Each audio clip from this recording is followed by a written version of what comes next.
My husband and his friends thought it'd be funny to leave me stranded in a small town in Italy after a fight. Let's see how she gets back, they laughed, driving off. I didn't return. A month later, he tracked me down in Greece. I was already starting over. Let's see how she gets back, Cassianth laughed, his voice cutting through the evening air as he slammed the car door. The taillights of our rental car grew smaller and smaller, disappearing around the bend of the narrow Italian street, leaving nothing but dust and the echo of my husband's friends' laughter. I stood frozen, my mouth still open in mid-sentence. The argument we'd been having outside the small cafe was suddenly rendered meaningless by his unthinkable action. He's coming back, I whispered to myself, drawing curious stares from locals enjoying their evening meals at sidewalk tables. This is just to scare me. But the knot in my stomach tightened as minutes stretched into an hour, the sky darkening over the unfamiliar town whose name I couldn't even pronounce correctly. Please subscribe to my channel. It means the world to me. Let's dive into the story now. When I'd begged Cassianth not to drink so much at lunch, I never imagined it would escalate this far. His friends, college buddies celebrating their annual guys' reunion that I'd been reluctantly invited to join, had egged him on when I suggested we head back to our hotel. She's always controlling you, man, Pete had said, ordering another round. When I stood up to leave, Cassianth had followed me outside, his words slurred but his anger precise. Your purse has your passport, right? He'd sneered before climbing into the driver's seat. Then you'll figure it out. You're so smart, always telling me what to do. Night fell completely as reality sank in. The charming Italian town that had seemed so picturesque by day now felt threatening. I counted my cash, €80 and $37. Not enough for a flight home, barely enough for a night's lodging. My credit cards were in Cassian's wallet. He'd offered to carry them earlier when my small purse had been too full. I found the cheapest pensione I could, a dingy room above a bakery with a narrow bed and a sink in the corner. The elderly woman who showed me to the room spoke no English but seemed to understand my situation, patting my arms sympathetically. He blocked me, I whispered to myself in disbelief, staring at my phone. 27 calls to Cassianth, all sent straight to voicemail. Text messages delivered but unanswered. I tried Pete, then Marco, then every one of Cassian's friends who'd been in that car. All blocked. A shudder ran through me as I realized this hadn't been a momentary impulse but a calculated humiliation. Sleep came in broken fragments, interrupted by hopeful checks of my phone and renewed panic. By morning, I'd convinced myself this nightmare would end. Cassianth would return, apologetic but ready to blame me for overreacting to his joke. I'd be angry but relieved enough to move forward, to return to our carefully constructed life in Boston, where he was a respected architect and I was his supportive wife who'd set aside her own design career to manage our home and social calendar. But he didn't come. On the second day, I rationed my remaining money, buying only a panini for lunch while walking the town's perimeter, checking every hotel and restaurant for any sign of our tour group. By evening, I realized they'd continued their planned journey, moving on to Florence without me. On the third day, a kind cafe owner who noticed me lingering outside his establishment offered me free espresso and, in broken English, directions to the local police station. The officer there seemed unsurprised by my story, as if abandoned tourists were a regular occurrence, but his limited English and my non-existent Italian left me with nothing but a filed report and a sympathetic nod. That afternoon, I made the hardest decision of my life. Standing before a cramped pawnshop window, I twisted off my wedding ring, the 2-carat diamond Cassianth had upgraded on our 5th anniversary, replacing the modest band we'd started with. The shopkeeper offered me far less than it was worth, but enough to fund the next step of my journey, wherever that might be. America. Cool family, the pawnbroker suggested, counting out euros. I nodded mechanically, but inside, a different plan was forming. Family meant explaining, meant hearing my mother's "I told you so" about Cassian's temper, meant facing friends who'd seen the cracks in our marriage I tried so hard to plaster over. The bus station was quiet when I arrived, its electronic board displaying destinations I'd only read about in travel magazines. An overnight bus to Rome connected to ferries, to other buses, to places where Cassianth and his friends wouldn't think to look for me, if they ever bothered to try. My finger hovered over my father's name in my contacts. One call, and he'd wire money for a flight home. One call, and I'd return to the life I'd built, where I'd slowly made myself smaller to accommodate Cassian's expanding ego and demands. A memory surfaced, Cassianth jokingly hiding my portfolios when I'd mentioned returning to interior design work. "Why complicate things?" he'd asked. "We don't need the money, and I need you focused on our life." I'd laughed it off then, but sitting in that grimy station, I saw it for what it was. Another fence in the pen he'd built around me. "Where you go?" asked the ticket agent, an older woman with kind eyes who'd been watching me stare at the departure board for nearly 20 minutes. "Greece," I answered, the decision crystallizing as I spoke it. "The furthest coastal village you can get me to." More importantly, the constant mental cycling through my abandonment began to quiet, replaced by the simpler concerns of farm tasks and language learning. At night, sitting on the small porch while Athena knitted and Damien smoked his pipe, I found myself experiencing moments of peace.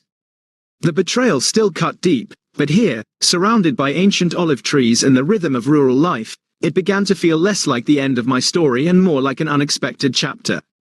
2 weeks after my arrival, Athena sat beside me as we shelled peas from the garden. She studied my face, her expression thoughtful, before asking slowly in her improving English, "Home? You want go home?" She made a plain motion with her hand, then pointed toward America. The question hit me with unexpected force. Home. The word conjured our sleek Boston brownstone with its designer furniture and carefully coordinated decor. It also brought Cassian's controlling behavior into sharp focus, his helpful management of our finances that left me without independent access, his subtle discouragement of my friendships, his dismissive attitude toward my career aspirations. Tears spilled down my cheeks as words poured out in a language Athena couldn't fully understand, but emotions that transcended the barrier. I told her about Cassian's betrayal, about years of slowly surrendering pieces of myself to keep the peace, about the humiliation of being abandoned like unwanted baggage in a foreign country.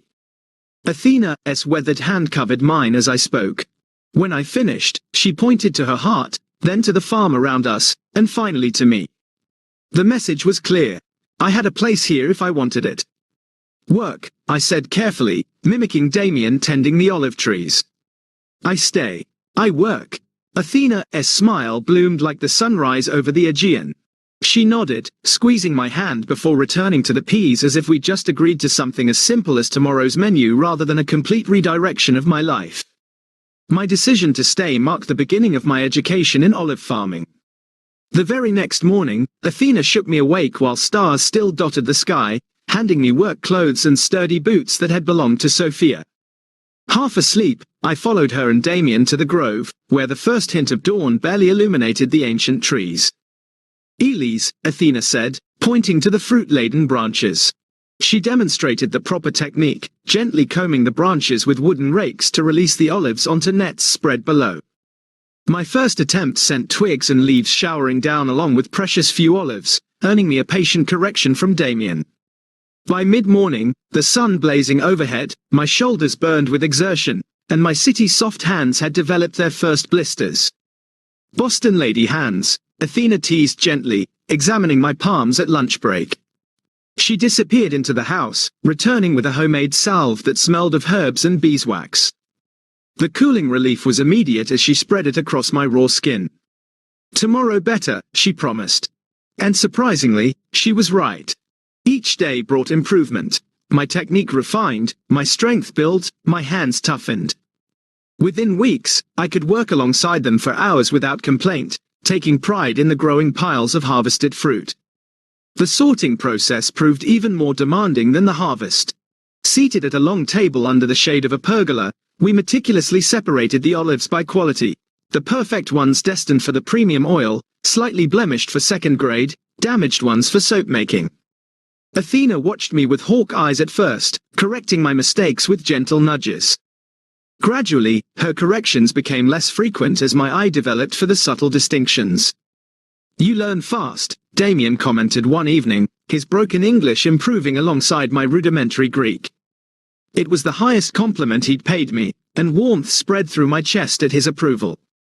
My education extended beyond the groves into Athena's kitchen, a place that initially intimidated me with its lack of modern conveniences.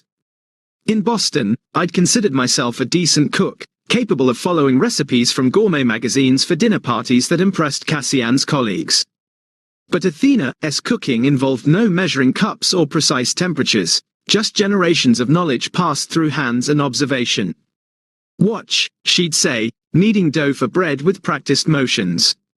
I'd mimic her movements, failing spectacularly at first. My initial loaves emerged from the outdoor stone oven misshapen and either underbaked or burnt beyond recognition. "Practice," Athena encouraged, breaking apart even my worst attempts to taste them. "All learning is waste." Her acceptance of imperfections struck me as revolutionary. In my previous life, mistakes had been something to hide, not stepping stones to mastery. The simplicity of their meals revealed how processed my American diet had been. Here, everything came from their land or neighboring farms. Vegetables still warm from the sun. Eggs collected that morning. Cheese from the goats down the road. The flavors were vibrant and clean, needing little enhancement beyond olive oil, lemon, and herbs from Athena's garden. My body changed on this diet and work regimen. The designer clothes I'd arrived in grew loose as unnecessary weight melted away, replaced by lean muscle. My complexion, once maintained through expensive creams, glowed from simple olive oil soap and honest sweat. When I caught sight of myself in the small mirror above the bathroom sink, a stranger looked back, tanned, stronger, somehow more substantial despite weighing less. As my Greek vocabulary expanded, Athena and I found more ways to communicate beyond labor and food. During evening breaks, she brought out her photo albums, pointing to black and white images of her youth in the village. I was startled to discover she'd once been a schoolteacher before returning to her family's olive business after marriage.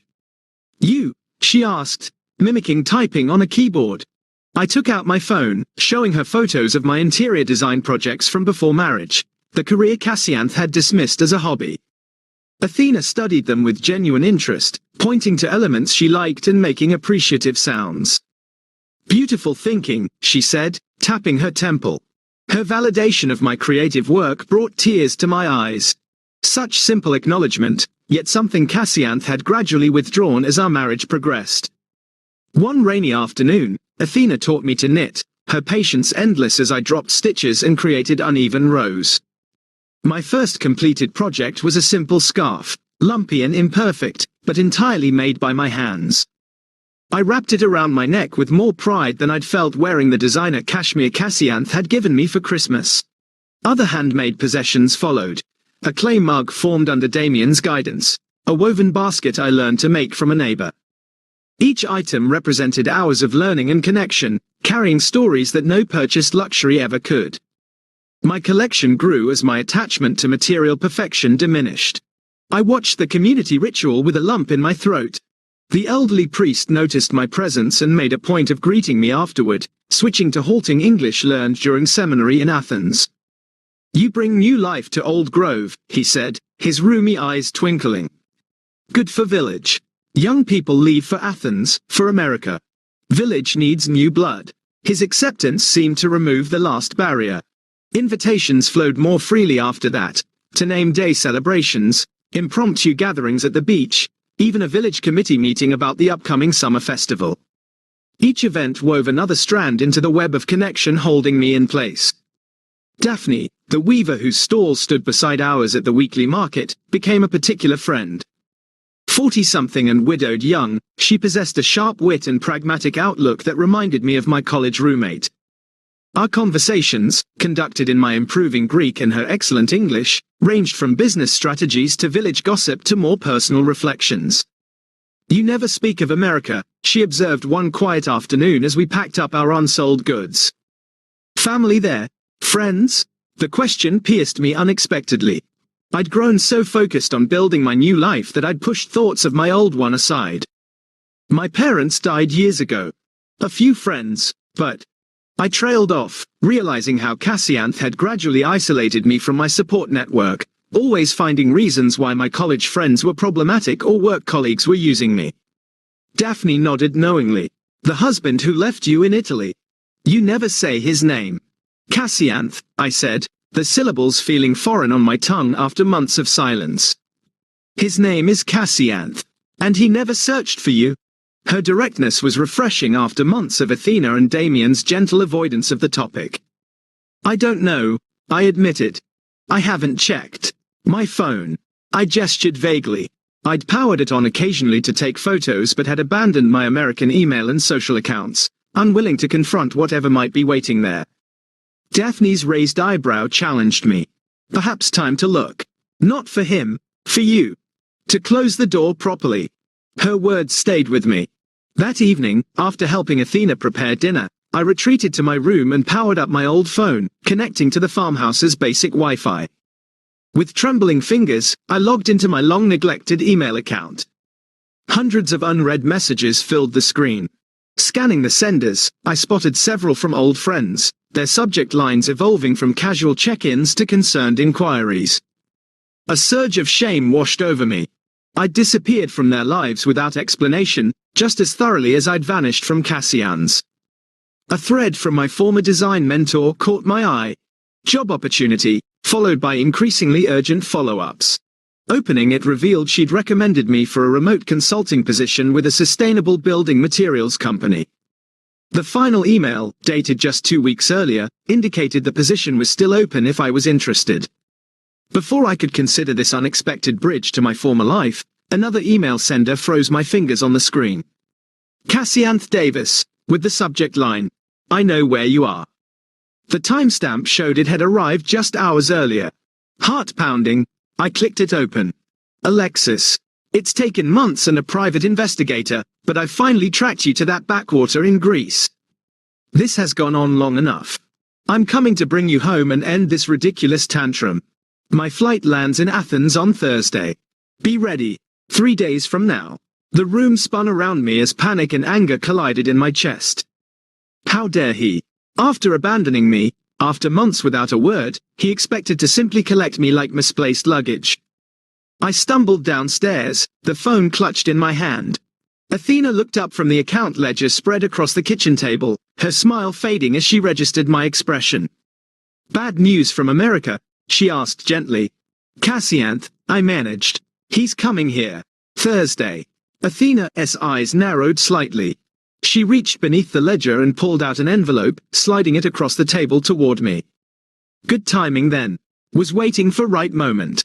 Inside, I found legal papers bearing my name alongside Athena and Damien. Written in Greek with English translations. Partnership agreement, Athena explained. 1/3 business yours now. Not future, now. Tears blurred my vision as I stared at the document, understanding its significance. Not just employment or apprenticeship, but legitimate partnership. Not just a place to stay, but a foundation to build upon. Not charity, but earned recognition. You choose what happens Thursday, Athena said firmly, tapping the papers. You have home here. Business here. Friends here. She pointed to the phone in my hand. That man. He no longer decides. The truth of her words settled over me like a mantle of certainty. For the first time since being abandoned in that Italian town, I felt not just surviving, but anchored. Cassianth was coming, but he would find a very different woman than the one he'd left behind. The following days passed in a blur of preparation. Not the kind Cassianth would expect. No packing of bags or tearful goodbyes, but emotional fortification. I visited Elysia, the village's only lawyer, who helped me draft divorce papers in both Greek and English. I contacted my old design mentor, tentatively accepting the remote consulting opportunity. I even wrote emails to friends I'd left behind, offering brief explanations without apologies. Thursday arrived with a perfect Greek summer sky, cloudless and bright. I was in the processing shed, testing olive oil samples with Damien, when the unfamiliar sound of a rental car engine broke the afternoon quiet. Athena appeared at the doorway, her expression a mixture of concern and resolve. He is here, she said simply. Heart hammering, I wiped my hands on my work apron and stepped outside. Cassianth stood beside a sleek silver sedan, designer sunglasses perched on his perfectly coiffed hair, examining the humble farmhouse with visible distaste. He wore the casual but expensive travel outfit I recognized from countless business trips, tailored chinos and a button-down that probably cost more than a week's profit from our olive oil. He didn't notice me at first, giving me precious seconds to steady myself. This man, who had once been the center of my universe, now looked somehow smaller, less substantial, against the backdrop of ancient olive trees and weathered stone buildings that had become my home. "Cassianth," I called, my voice calmer than expected. He turned, and the shock that registered on his face was almost comical. His eyes traveled from my work boots to my sun-browned arms, lingering on my unstyled hair pulled back in a simple kerchief. I watched recognition battle with disbelief across his features. "My God, Alexis, what happened to you?" The familiar disapproving tone that once would have sent me scrambling to fix whatever he found lacking now merely washed over me like a wave against rock. "Life happened," I replied, taking measured steps toward him. "What are you doing here, Cassianth?" "Cassian?" He removed his sunglasses, his practiced charm sliding into place as he extended his arms. "I've come to take you home, of course. This has gone on long enough, don't you think? Whatever point you were trying to make." "This isn't about making a point," I interrupted, stopping well outside his reach. "This is about making a life." His smile faltered. Behind me, I heard the quiet shuffling of Athena and Damien emerging from the house. Though they couldn't understand our words, they positioned themselves within view, silent guardians ready to intervene if needed. Cassian noticed them, his expression hardening. "Are these the people you've been staying with? Have they been holding you here? Because if so, they've been teaching me," I cut in, "about olive farming, about community, about kindness without conditions." I gestured toward the groves surrounding us. "I'm part owner now. I have a business here." Disbelief crossed his face, followed quickly by the condescension I knew all too well. "A business? Alexis, be serious. You're a designer, not a farmer. Is this some eat, pray, love phase after our fight? I admit I shouldn't have left you in Italy. It was a stupid, drunken mistake. I've apologized. Now it's time to come home." "You've apologized?" I echoed. "When? In what universe does tracking me down and demanding I return count as an apology?" His jaw tightened, the charm evaporating. "Fine. I'm sorry I left you in Italy. It was immature and wrong. Is that what you want to hear? Can we move past this now? Why did you even look for me, Cassian? It's been months. Why now?" He shifted uncomfortably, glancing at the elderly couple watching us intently. "Can we discuss this privately? In the car, perhaps. They don't speak English, and I have nothing to hide from them." "Why now?" His shoulders slumped slightly. "Your parents have been calling. Friends asking questions at events. Clients wondering why you're not at the house when they visit. It looks..." He trailed off. "Bad for your image," I finished for him. "It damaged your reputation." "Our reputation," he corrected sharply. "Our life together. The one we built over 10 years of marriage. The one you built," I counted. "The one where I gradually became nothing more than an accessory to your success. Tell me, Cassian, did you even notice how unhappy I was before Italy? Did you care?" His expression darkened. "We had a good life, Alexis. A beautiful home, financial security, respect in the community. What more could you possibly want? Purpose, connection, agency over my own choices." I gestured to the small stone house behind me. "I found all three here, in a place you dismiss as primitive and backward." "This isn't you," he insisted, desperation edging into his voice. "The Alexis the first no wouldn't choose manual labor and poverty over comfort and position." I smiled, recognizing the fundamental truth in his statement. "You're right. The Alexis you knew wouldn't have. But that woman died in Italy when her husband abandoned her as a joke. The woman standing before you made different choices." Athena approached then, pressing something into my hand, the partnership agreement we'd signed. Though she couldn't follow our words, she'd sensed the moment had come. I unfolded the document and held it toward Cassian. "I have legal ties here now. A business partnership. Responsibilities to people who value me for my contributions, not my appearance or social connections." His face flushed with anger. "This is ridiculous. Whatever game you're playing." "It's not a game," I said, reaching into my pocket for the envelope Alizia had prepared. "These are divorce papers, Cassian. Already filed, with provisions for division of assets." He stared at the envelope as if it might burn him. "You can't be serious." You'd throw away everything for this? He gestured dismissively at the modest farm. I'm not throwing away anything. I'm choosing something better. Something real. I stepped forward, placing the envelope in his rigid hand. You left me, Cassian. You drove away laughing. You just never expected I'd find my way without you. His fingers closed reflexively around the papers, his expression cycling through shock, anger, and finally, wounded pride. You'll regret this, he said, but the threat sounded hollow even to his own ears. When the novelty wears off and you're still hauling olives in the hot sun at 60, you'll remember what you gave up. Maybe, I conceded, but I'd rather risk regret from choices I made than live with the certainty of regret from choices made for me. Damien stepped forward then, placing a weathered hand on my shoulder.